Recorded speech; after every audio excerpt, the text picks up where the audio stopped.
GOP nominee heading to Ohio today as his campaign praises his, quote, best week yet.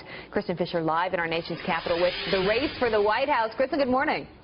Good morning, Abby. Donald Trump could be on the verge of making the biggest policy change of his entire campaign, and it involves his #1 issue, immigration. You know, from the very beginning, Trump has vowed to remove the 11 million undocumented immigrants who are living in the United States, and he said he wanted to do it by creating a deportation force. But now there are signs that Trump may be ready to back away from that hardline stance, which has alienated many Latino voters.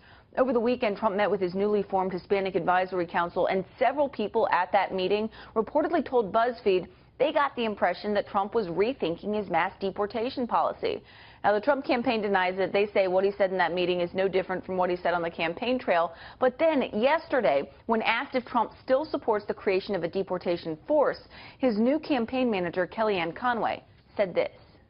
As the weeks unfold, he will lay out the specifics of that plan that he would implement as President of the United States. Will that plan include a deportation force, the kind that you just heard in that soundbite and that he talked about during the Republican primaries? To be determined.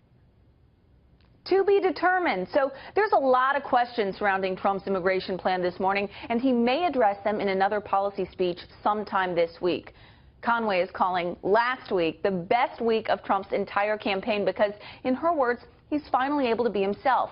That's clearly an allusion to the absence of Trump's former campaign chairman, Paul Manafort. So, Heather, we'll see what this week holds now that, in Conway's words, he's now able to be the authentic Donald Trump. We'll Heather, see. A reset. Yep. Thanks, again. Kristen. Thank you. Again.